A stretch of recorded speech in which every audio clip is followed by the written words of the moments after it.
think it's the best decision that I ever made in my life. So I think we start to have that little happiness.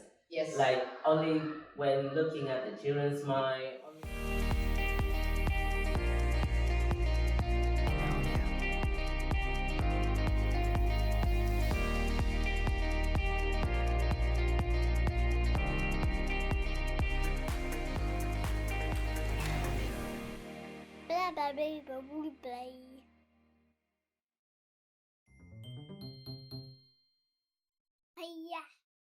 Good morning everyone, welcome to Teachers GARA, and in this series we're going to listen to professional, parents and even children talking about early childhood education. Xin chào mọi người, chào mừng mọi người đến với Teachers GARA. Ở trong YouTube Teachers GARA này, chúng ta sẽ lắng nghe những chia sẻ chân thật nhất từ giáo viên, phụ huynh và ngay cả các bé. Ngồi cạnh Tùng là Irene, một giáo viên mầm non đến từ Indonesia, đã chọn học tập giáo viên mầm non tại Úc.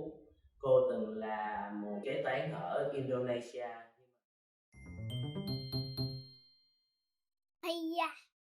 Hi Irene. Hello, too. Thank you for accepting the invitation today. Please introduce a little bit about yourself. So my name is Irene. I'm originally from Indonesia. I arrived in Melbourne 2016, and that's when I started studying early childhood educator. And now I'm working in the child care center. You used to be an accountant in Indonesia, so what led you to this decision? So first time I arrived in Australia, it's in 2014 with work and holiday visa. Okay. So I work as an au pair, looking after children at home, like babysitting. Yeah. So I learned a lot with Australian culture, which I like to learn different culture. Yeah. And then it's really interesting how they raise their children. It's really different compared to my country. Okay. So I learned a lot as well. And then I'm thinking maybe I like working with children. That's where my passion is. So that's why I tried to come back to Australia and enroll in the childcare education. I remember that we met when you were on placement. Yes. From that time, you've been working with the babies from 6 months to 1.5 years or 2 years. I've seen you very passionate, taking very good care of the children. You care a lot about their learning. You care a lot about the program, because you want to make sure that they have quality time here.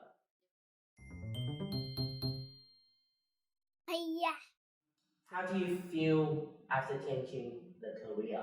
I feel much better, and then I think it's the best decision that I ever made in my life.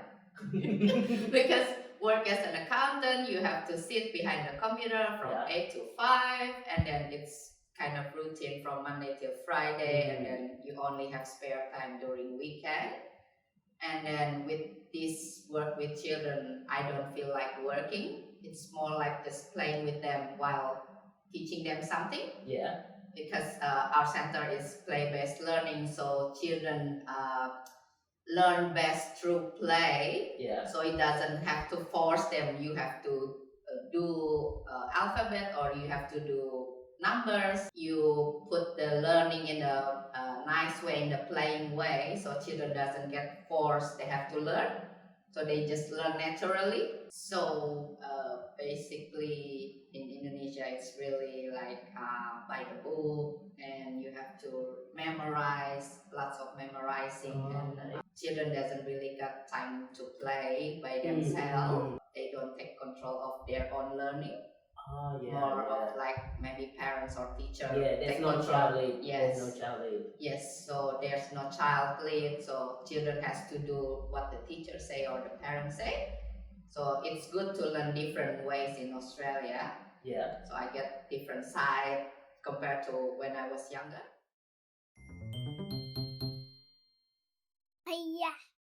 So how do you compare yourself at the time that when you're working in the office and at the time when you become an educator? Is there any shifting behavior? Is there any changing in the way you look at the world, look at the children? So yes, that's obviously there's a change in the way I look at the children, because at first I didn't think are capable doing something, some sort of Amazing, thing. yeah. Well, when you actually work with children, you know they are capable, but just maybe they bit shy to show it, or maybe they're just observe first and then they will do it later. That's amazing because for me, at maybe 10 years back, I don't think babies learning something. But Yeah. now when I actually work with babies, I saw that baby learn a lot actually. Yeah. By just watching people or just hearing the educator sing, they're actually learning. Yeah. If we keep singing the song like repetitively, they will sort of like record in their mind. Yeah. And then when the child hear this song, say at home, parent put the song, and then the children, oh, I know this song. So it's sort of part of learning. So it's also bring my energy like to be positive, because I don't feel like working with children even though I'm tired. At the end of the day, I just feel like, oh, I'm happy because children's learning something. By looking their smile, it makes me happy.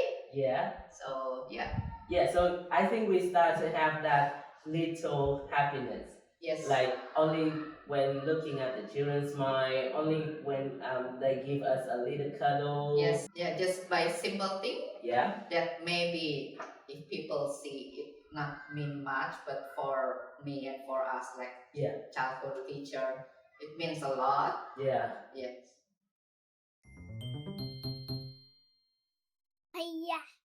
Can you describe a day in the nursery room? Like, how can you guys manage so many babies at the same time and in both learning and taking care of them, because babies are the ones that require lots of care? So I say teamwork is really good in this nursery nursery room. Yeah. Because in the center we follow children's routine at home. Yeah. So if the child have to sleep, we follow the parents' routine in center. Yeah. And then if the child just have one sleep, then we do one sleep, usually after lunch. So it's how you communicate with your other educator in the room, who needs to sleep, who needs to bottle, or who needs nappy change. From observing, you know what's children's interest. Yeah. So when they're unsettled or when they're upset, you can redirect their feeling to something that they like. Yeah. So they don't feel that sad again. Yeah. So it's usually when they first starting, the first, I say 2 to 4 weeks is time to settle. Yeah. So we ask the parent what's the children's like at home, maybe interest in the book or blogs. Then we can overhear. So it will redirect children's attention to what's their interest, not to parent leaving them in the daycare. So they feel safe and I feel safe at home. Yeah. So we try to do that.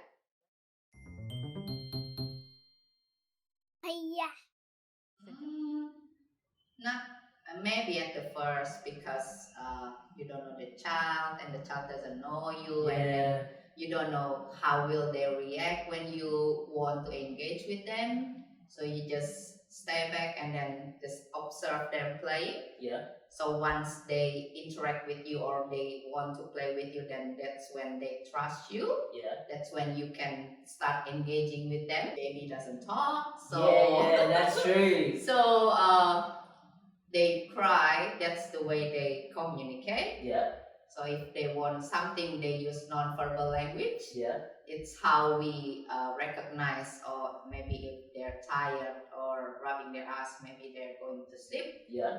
Or if they point something, then that means they want something. Yeah. So because baby cannot talk yet, so they just use non-verbal language. That's when we have to proactive, like looking their sign, what do they want. So, and building relationship with the child is important. I say trust, because once the child trusts you, then you can have positive relationship with them, and then learning gonna happen.